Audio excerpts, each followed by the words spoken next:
Ce match a été tellement incroyable qu'il fait encore parler de lui aujourd'hui. Tout le monde en parle. Jusqu'à ce que l'une de ses équipes survive aux demi-finales et arrive à Budapest, on parlera de ce match, car la rue n'oubliera jamais ce qu'on a vu le 28 avril 2026. Le PSG et le Bayern Munich nous ont offert l'un des meilleurs matchs de l'histoire de la Ligue des Champions. Un match totalement électrique, attaque contre attaque. Personne ne cédait, tout le monde était sous pression à chaque instant pendant 90 minutes. Et le marquage individuel, principe défensif de base des deux équipes, a maintenu les 22 acteurs en état d'alerte jusqu'au coup de sifflet final. Il y avait des joueurs plus en lumière que d'autres, c'est vrai. Par exemple, Kvaratskhelia, l'ailier agile et actuel maître à jouer de Paris, ou Ousmane Dembélé, qui a commencé la saison doucement, mais qui semble maintenant monter en puissance. Michael Olise, l'homme du moment, qui attire l'attention par ses grosses prestations, sur le point de battre le record de passes décisives sur une saison de Lionel Messi, et par son attitude complètement atypique. Harry Kane, qui fonce vers le Ballon d'Or et le titre de meilleur joueur du monde en 2025-2026. Depuis qu'il a quitté ce faible Tottenham, sa carrière a décollé. J'ai toujours aimé son football, et je le suivais même à l'époque des Spurs. Ce n'est pas une nouveauté pour moi. Sauf que maintenant, il est dans un très grand club capable de lui offrir des titres. Ce qui n'est pas non plus une nouveauté pour moi, c'est de te voir mépriser et maltraiter cette humble chaîne. Aie un peu de compassion, s'il te plaît. Une chaîne avec si peu d'abonnés, mais avec un contenu aussi profond, à jour et quotidien, qu'il pleuve ou qu'il vente, mérite ton abonnement, qui d'ailleurs est gratuit. Mais peu de gens parlent de Luis Diaz, le Colombien de 29 ans tout droit venu de mon Liverpool. C'est le moins médiatique du trio d'attaque bavarois. Même s'il a les projecteurs sur lui, on est loin de l'attention médiatique que reçoivent Harry Kane et Michael Olise. Mais pour moi, dans cette demi-finale allée de Ligue des Champions, il dispute le titre d'homme du match avec Kvaratskhelia. Kvara a été responsable, avec sa spéciale, crochet vers l'axe et grosse frappe, de sortir le PSG du pétrin et d'égaliser à un moment qui aurait pu être crucial. Car si Paris continuait d'insister sans marquer, le doute aurait pu s'installer dans la tête des joueurs et le match aurait pu prendre une tournure très compliquée pour la finale. Et le premier but est toujours le plus difficile à mettre, car il faut défricher un terrain inconnu, sans compter que le Géorgien est reparti avec la victoire et un but d'avance pour le match retour. Mais Luis Diaz, dans ce match, était en terrain totalement hostile et a réussi à s'imposer face à l'un des plus grands défenseurs de l'histoire de la France, Marquinhos. Et dans cette vidéo, je vais te montrer l'erreur qu'a commise Marquinhos, qui a rendu possible le triomphe de Diaz. Regardez bien, l'animation offensive du Paris Saint-Germain, quand ils ont le ballon, se met en place de deux façons. Une première ligne de relance devant le gardien avec Marquinhos, Willian Pacho et Nuno Mendes. Et parfois Marquinhos, Vitinha, qui décroche pour organiser le jeu, et Willian Pacho. Vous remarquez que j'ai cité Nuno Mendes, le latéral gauche, mais pas Achraf Hakimi, le latéral droit. Que s'est-il passé dans ce match? Nuno Mendes, qu'on peut considérer comme un meilleur défenseur qu'Hakimi, et qui est assurément le meilleur latéral gauche du monde, a été chargé de bloquer Michael Olise. Mais qu'en est-il d'Achraf? Hakimi, dans ce match aller, était plus un piston, pour ne pas dire un ailier, qu'un véritable arrière latéral. Les seuls moments où il restait en défense, c'était quand le Bayern essayait de relancer de derrière, avec le ballon dans les pieds du gardien, où la défense parisienne se plaçait devant sa surface. En dehors de ces phases, Hakimi montait pour former une ligne de 4 au milieu afin d'alimenter l'attaque, et la plupart du temps, il s'insérait carrément dans une ligne de 4 attaquants avec Ousmane Dembélé, Désiré Doué et Kvaratskhelia pour presser la charnière adverse. Quand c'était possible, il aspirait le marquage pour créer des espaces pour les autres, ce qui faisait que Luis Diaz se retrouvait toujours dans son dos. Et l'inverse est vrai aussi. Hakimi était toujours dans le dos de Diaz, car le Colombien a aussi eu beaucoup de mal à marquer le Marocain dans ce match sur certaines séquences. Mais quand c'était le Bayern Munich qui attaquait, Luis Diaz se retrouvait systématiquement en duel individuel face à Marquinhos.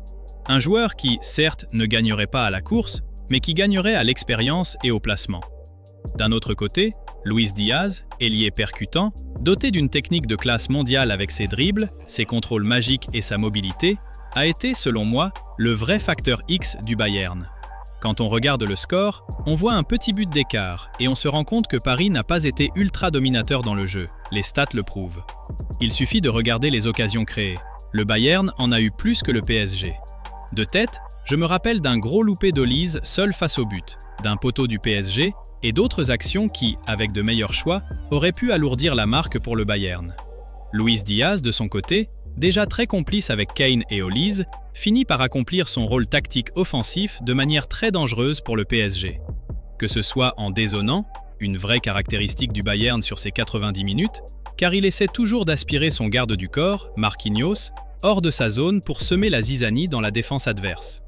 Ou que ce soit en recevant des ballons impossibles, en les contrôlant et en créant des décalages pour le Bayern, voire en finissant lui-même les actions. Avant de décortiquer ce duel Diaz-Marquinhos, on doit revenir sur un tournant du match.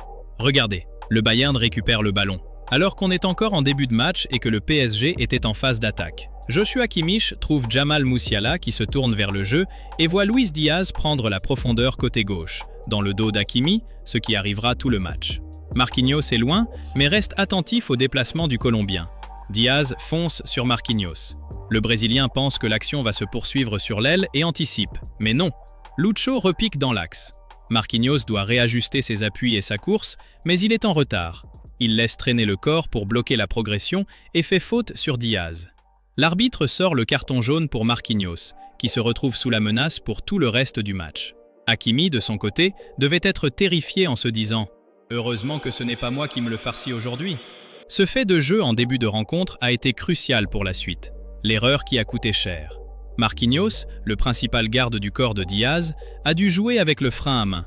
Ce n'est pas si simple de sortir Marquinhos avec un changement, car au-delà de son niveau de top défenseur, c'est le capitaine de l'équipe, une sorte de relais de Luis Enrique sur le terrain pour guider ses coéquipiers.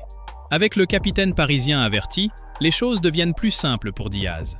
Il sera toujours dans le dos d'Hakimi et Hakimi sera toujours dans le dos de Diaz. En phase défensive, il doit revenir couvrir son couloir gauche. Et en phase offensive, il tombe nez à nez avec un Marquinhos sous carton jaune. Maintenant que le contexte est posé, je vais te montrer pourquoi Luis Diaz a été le MVP du match. Et à la fin, je veux que tu donnes ton avis en commentaire, pour dire si tu es d'accord ou pas. Le Bayern a cette philosophie de mouvement pour toujours laisser ses ailiers libres. Tantôt, Diaz participe à l'animation pour mettre Olise en situation de 1 contre 1 avec de l'espace pour courir. Tantôt, c'est Olise qui l'aide pour que Diaz puisse se retrouver seul et lancer sa vitesse face à Marquinhos. Au-delà de ça, Olise, mais surtout Diaz, sont spécialistes pour recevoir de longs ballons, exploser en contre et prendre les défenseurs de vitesse ou jouer le 1 contre 1 pour s'ouvrir le chemin du but. Et bien sûr, Diaz a toujours en tête qu'avec ses appels, il va essayer de sortir Marquinhos de sa charnière, l'obligeant à choisir. Soit il le suit et désorganise tout son système défensif, mettant le doute chez ses partenaires sur qui marquer et quelle zone fermer, soit il reste en place et laisse Diaz flotter dans d'autres zones sous la surveillance de défenseurs moins à l'aise, car Pacho ne pourra pas toujours venir compenser, occupé qu'il est par Harry Kane. Regarde bien cette action par exemple. Luis Diaz est tout à gauche. Michael Olise a repiqué dans l'axe, à la place de Musiala. Musiala est à la place de Kane, et Kane est carrément sur l'aile droite. Le bloc du Bayern penche à droite pour aspirer le marquage et laisser Diaz s'isoler en 1 contre 1. Quand Olise s'en rend compte, il renverse vite le jeu vers Diaz. Alphonso Davies attaque l'espace laissé par Hakimi pour attirer son attention, ce qui permet à Diaz de jouer son 1 contre 1 face à Zahir Emery. On voit bien ici que, cette fois-ci, Olise et ses coéquipiers ont dézonné pour embrouiller la défense parisienne pendant que Diaz reçoit le ballon librement. Mais à d'autres moments, Diaz fait pareil et c'est crucial, comme on va le voir. Une autre fois, Luis Diaz est collé à la ligne à gauche. Kane, Musiala et Pavlovic font tous un chassé-croisé au milieu pour brouiller les pistes, mais Marquinhos garde un œil sur Diaz. Les Bavarois aspirent toute l'attention vers l'axe et vers l'arrière, préparant le terrain pour que Diaz puisse fixer Marquinhos en 1 contre 1. Diaz tente le coup, mais Hakimi vient en couverture. Il décide alors de repiquer dans l'axe et l'action n'aboutit à rien. Observons maintenant cette percée de Diaz. Il part de la gauche vers l'axe, dans la zone de Musiala. Kane est par là, Musiala est sur l'aile gauche et Olise sur l'aile droite. Tu peux voir que Marquinhos suivait Kane. Quand il voit Diaz avec autant d'espace, il monte pour fermer, ce qui libère de la place pour Kane. Mais Diaz préfère décaler Olise et, regarde bien, dès qu'il lâche le ballon, il fonce vers l'entrée de la surface pour aspirer le marquage. Sauf que Kvaratskhelia ne tombe pas dans le panneau cette fois-ci, et Olise se retrouve pris en tenaille par 2 défenseurs, privé de son 1 contre 1. Regardez comment Luis Diaz est décisif sur le premier but du Bayern. Le renvoi va en direction de Luis Diaz, qui qui réussit un contrôle parfait et entame une chevauchée fulgurante vers l'avant. En attaque, Luis Diaz donne le ballon à Holise. Holise remet en retrait pour Harry Kane, qui est à la place de Musiala. Kane donne à Kimmich, qui voit deux options. Soit il écarte sur l'aile gauche, ce qui est le choix le plus prudent, soit il tente une passe verticale. Il voit Holise dans l'axe et fait une passe audacieuse. Holise remet en une touche pour Luis Diaz, qui tente de contrôler pour finir, mais il est bloqué par Pacho qui commet la faute. Penalty. En plus de récupérer le deuxième ballon et de lancer rapidement le contre, il sert Holise et ne retourne pas à son poste initial, qui est déjà occupé par Musiala. Il reste dans la zone de Kane. Tu peux voir que Vitinha suit Musiala à la place d'Hakimi. Diaz est ici avec Pacho, et Nuno Mendes, qui devrait être sur Holise, n'a personne au marquage, car c'est João Neves qui a pris Holise. Bref, toute la défense parisienne est hors de position. Que se passe-t-il ? Marquinhos, qui est libre puisqu'il n'a pas Diaz sur le dos, va sortir presser Kimmich. Dès que Marquinhos sort et ouvre une brèche dans l'axe, qui sera exploitée par Diaz, Kimmich trouve Holise. Nuno Mendes, qui l'avait à l'œil, sort sur lui. Mais Pacho, qui marquait Kane, se retrouve sans joueur, voit le ballon aller vers Holise et vient faire prise à deux sur l'ailier bavarois. Holise, avec son génie, remet en une touche pour Diaz, qui a plongé dans l'espace laissé vide par Marquinhos. Diaz n'arrive pas à armer sa frappe, mais finit par provoquer le pénalty. On voit que Diaz est impliqué dans toute la construction du deuxième but. Le ballon arrive à Holise, qui tente de s'infiltrer, et donne à Luis Diaz. Ce dernier a deux options, remettre à Holise pour lui offrir une frappe, ou essayer de se retourner. Luis Diaz essaie de se retourner, voit que c'est bouché, mais garde la possession et remet à gauche pour Stanisic. Le Bayern est obligé de tout recommencer, mais regardez bien. Avec cette action, Holise a déjà quitté son poste et bouge pour embrouiller les défenseurs parisiens, comme le Bayern essaie de le faire tout le match. Holise est déjà dans l'axe, Musiala est en attaque à côté de Kane et Luis Diaz est sur l'aile droite. En recommençant l'action, Pavlovic donne le ballon à Holise, et regardez comment il le reçoit totalement démarqué. Parce qu'en phase d'attaque du Bayern, le PSG maintient sa dernière ligne défensive en place, tandis que les milieux sortent pour presser les récupérateurs bavarois. Holise est donc libre entre les lignes. Les défenseurs n'arrivent pas à temps.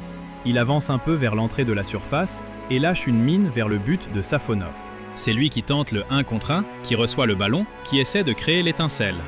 Il n'y arrive pas, il se retourne, et quand l'action s'éloigne de lui, il ne se replace pas sur son aile, il reste dans les parages. On voit que Marquinhos a glissé axe gauche, hors de sa position, pour suivre Diaz.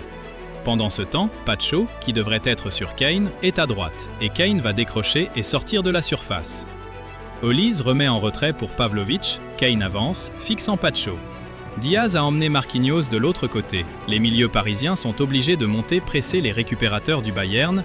Tout ça crée un trou béant entre les lignes pour Holise. Il reçoit le cuir et c'est le but de l'égalisation bavaroise. Et quand le Bayern inscrit son 4e et dernier but, il n'y a même pas besoin de faire un dessin. Kane lance le ballon et Diaz, dans un éclair de génie, de vitesse et d'audace, réussit à marquer un but improbable. Il arrive à prendre Marquinhos de vitesse, mais le Brésilien revient bien et contre sa frappe. Ce n'est qu'avec une rapidité d'exécution et une technique hors norme qu'il arrive à se rouvrir l'angle pour marquer. Pour moi, Luis Diaz a été le meilleur joueur du match. Impliqué directement sur 3 des 4 buts du Bayern, il livre un duel épique avec Kvaratskhelia pour le titre de Man of the Match. Bien sûr, Kvara a l'avantage de la victoire de Paris, mais ça n'enlève rien à la prestation majuscule de Diaz. Tactiquement, le gars a respecté les consignes à la lettre, et avec cette dose d'improvisation qui fait la beauté du foot, il a su briller dans les moments clés.